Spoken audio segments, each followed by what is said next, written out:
সব বন্ধুদের শারদোৎসবের শুভেচ্ছা জানিয়ে আজ শেয়ার করছি হিঙের কচুরির রেসিপি। অনেক বন্ধুরাই ষষ্ঠী বা অষ্টমীর দিনে লুচি পরোটা এসব খান, তাদের কথা মাথায় রেখে আজকের রেসিপি হিঙের কচুরি, তার সাথে একটা আলুর তরকারি। আজকের যে কচুরি আমি তৈরি করছি তার পুর হবে অসম্ভব টেস্টি, আর কচুরিগুলো প্রত্যেকটা ফুলবে আর খেতেও দুর্দান্ত হবে। আসুন তাহলে রেসিপিটা শুরু করি। নমস্কার বন্ধুরা, সম্পার রান্নাঘরে সবাই স্বাগত। আজকের রেসিপির জন্য প্রথমে আলুর তরকারির আলুটা রেডি করে নেব। কিছুটা জল একটা প্যানের মধ্যে নিয়ে আলু খোসা ছাড়িয়ে ছোট ছোট করে কেটে নিয়েছি। খোসা শুদ্ধ আলু দিয়েও তরকারিটা ভালো হয়, তবে সেক্ষেত্রে নতুন আলু হলেই ভালো লাগে। এরকম পুরনো আলুতে কিন্তু খোসা শুদ্ধ তরকারি ভালো লাগে না। তবুও বলবো আপনি চাইলে খোসা শুদ্ধও করতে পারেন। দুটো তেজপাতা দিয়েছি, নিয়ে আলুটা সেদ্ধ হতে থাকুক। এই সময় ময়দাটা রেডি করে নিচ্ছি। আমি এখানে নিচ্ছি ময়দা আর অল্প একটু আটা। যতটা ময়দা নেব তার 1/4 ভাগ নিচ্ছি আটা। আমি যে পরিমাণে কচুরি আজ তৈরি করব তাতে 10টা মতো কচুরি তৈরি হয়ে যাবে। অল্প একটু আটা নিলাম। এবারে এর মধ্যে স্বাদ মতো নুন দিলাম, আর দিচ্ছি কিছুটা সাদা তেল, 2 টেবিল চামচ পরিমাণ সাদা তেল দিলাম। নিয়ে ভালোভাবে এটা ময়ান করে নিয়ে তারপরে জল দিয়ে মাখবো।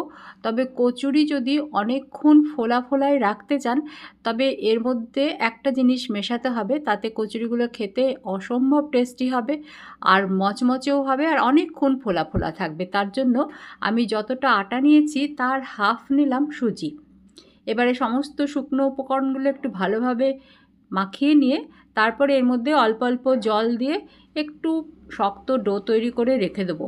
দেখুন এই রকম, খুব বেশি ময়ান দেওয়ারও দরকার নেই। এবারে অল্প অল্প জল দিয়ে এই ডোটা তৈরি করব।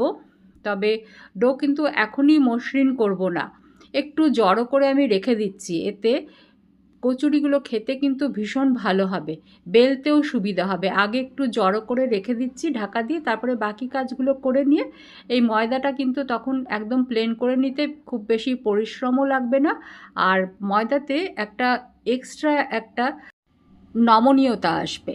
ঠিক এই রকম করে জড়ো করে নিয়েছি। এবার একে ঢাকা দিয়ে রেখে দিচ্ছি।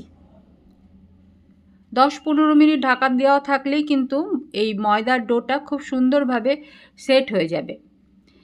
এই সময়ে আমি তরকারির জন্য একটা মশলা রেডি করছি। অল্প পরিমাণে আদা, যে পরিমাণে আলুর তরকারি হবে সেই পরিমাণ বুঝে নিতে হবে, স্বাদ মতো কাঁচা লঙ্কা নিয়ে এটা থেতো করে রেখে দিচ্ছি। এটা কিন্তু বাটলে তেমন ভালো লাগবে না, একটু একদম মিহি করে যতটা সম্ভব থেতো করে রেখে দিলাম।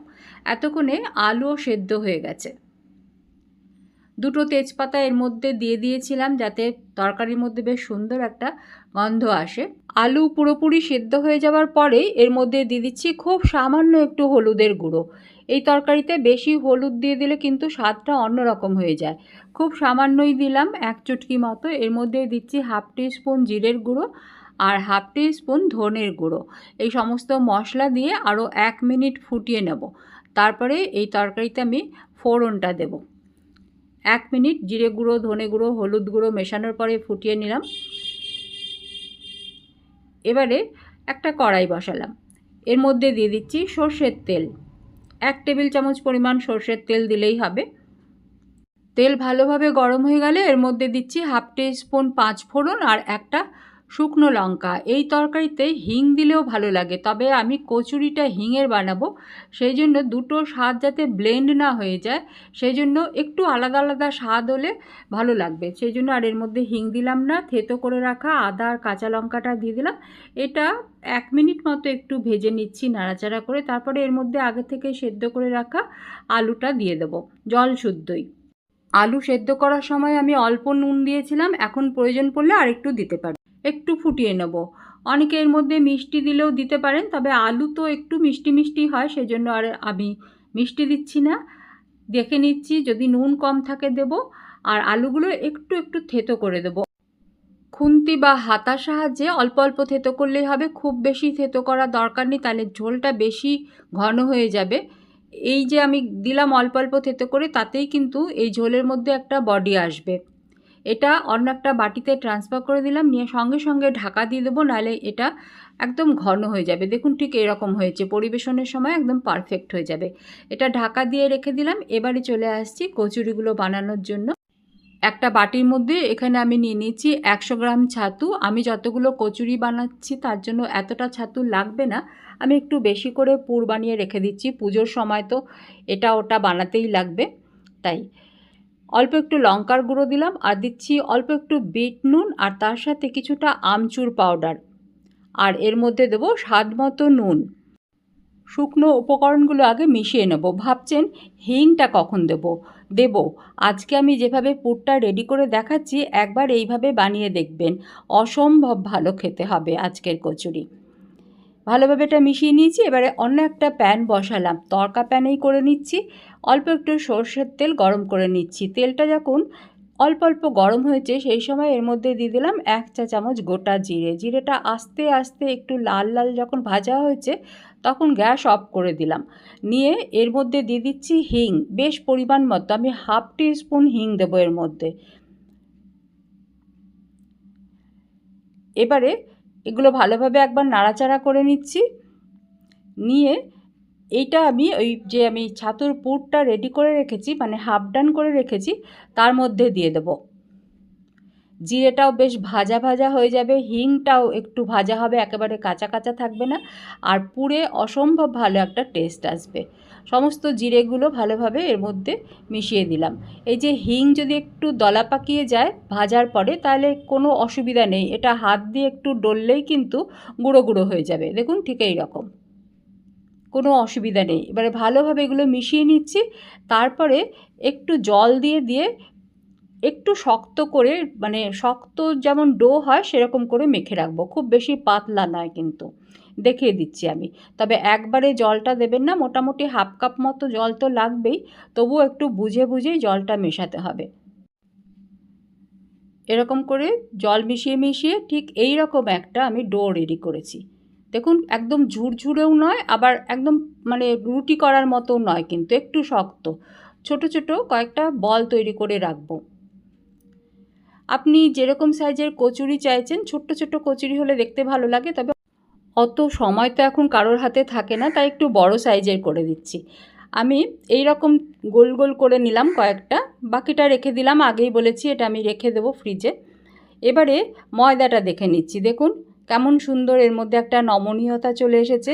এখন আর খুব বেশি পরিশ্রম করতে হবে না, একটু হাত দিয়ে ডলে নিলে কিন্তু সুন্দর একটা ডো রেডি হয়ে যাবে। তারপরে এই দিয়ে আমি কচুরিগুলো বানিয়ে নেব। এর থেকে লেচি কেটে নিচ্ছি, আপনার মনের মতো সাইজ করে লেচি কেটে নেবেন।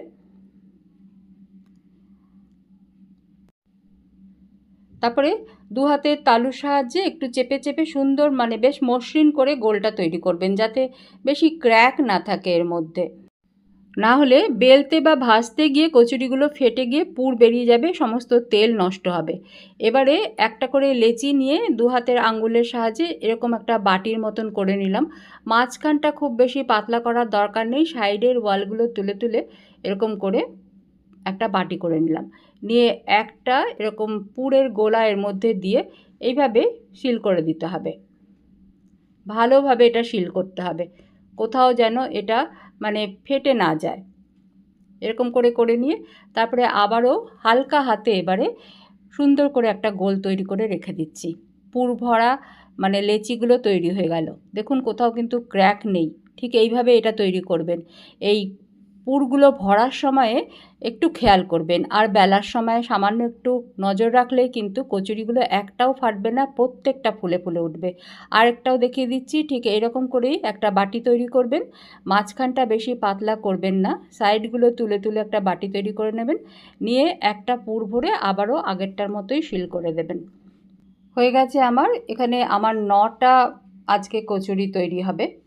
এবারে বেলবো, তার আগে একটু তেল মাখিয়ে রেখে দিচ্ছি, যাতে কয়েকটা বেলতে বেলতে বাকিগুলো শুকিয়ে না যায়। এরকম তেল মাখিয়ে আপনি ফ্রিজেও কিন্তু এয়ারটাইট কন্টেনারে ভরে 2-3 দিন রাখতে পারেন। অতিথি এলে বা যখন প্রয়োজন তখন বের করে নিয়ে বেলে বেলে ভাজতে পারেন। তার আগে একটু রুম টেম্পারেচারে রাখতে হবে। এবারে বেলছি, একটা কায়দা দেখুন, এক একটা লেচি নিয়ে ঠিক এইরকম করে একটু ফ্ল্যাট করে নিচ্ছি। একটু খেয়াল করুন, সাইডটা কিন্তু আমি পাতলা করলাম, মাঝখানটায় চাপ দেবেন না, সাইডগুলো চেপে চেপে একটু পাতলা করে নিয়ে তারপরে বেলবেন। দেখুন একটু হালকা হাতে বেলবেন, দেখুন কোথাও কিন্তু ফাটছে না। আমি দুটো দিকই দেখিয়ে দেবো। যতটা সম্ভব পাতলা করবেন, খুব বেশি পাতলা তো হবে না, তাহলে কচুরিগুলো ফুলবেও না আর পুরো বেরিয়ে যেতে পারে।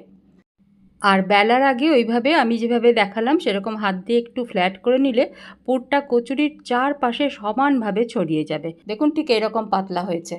এরকম করে কয়েকটা বেলে নিয়ে রাখবো, তারপরে ভাজবো একটা একটা করে। তেল গরম হতে বসিয়ে দিয়েছি। আজ যারা আমার চ্যানেল নতুন দেখছেন তাদের জানিয়ে রাখি, আমি বেশিরভাগ সময়ই ঘরে থাকা উপকরণ দিয়ে সহজ ঘরোয়া রান্নাগুলো আপলোড করি। মাঝে মধ্যে পুরনো দিনের রান্না আবার স্বাস্থ্যকর রান্নাও আপলোড করে থাকি। এই ধরনের রান্না দেখতে আগ্রহী হলে চ্যানেল সাবস্ক্রাইব করে সঙ্গে থাকুন। তেল বেশ ভালোভাবে গরম হওয়ার পরে আঁচটা একটু কমিয়ে দেবেন, একদম ফুল ফ্লেমে নয়। আঁচটা একটু কমিয়ে দিয়ে তারপরে কচুরিগুলো দিয়ে দেবেন তেলের মধ্যে। আর একটু সময় নিয়ে, যেহেতু এগুলো একটু মোটা, একটু সময় নিয়ে ভেজে নেবেন এগুলো। সব কটা কিন্তু ফুলবে। আঁচ বেশি কমিয়ে দিলে কচুরি ফুলবে না, আর তেলও ভালোভাবে গরম না হলেও কচুরি ফুলবে না। আজকে তাহলে হিঙের কচুরি কেমন লাগলো আমাকে বরাবরের মতো লিখে জানাবেন। সবার পুজো খুব ভালো কাটুক। এবারে তাহলে আসি, সবাইকে অনেক ধন্যবাদ জানিয়ে আজকের ভিডিও শেষ করলাম।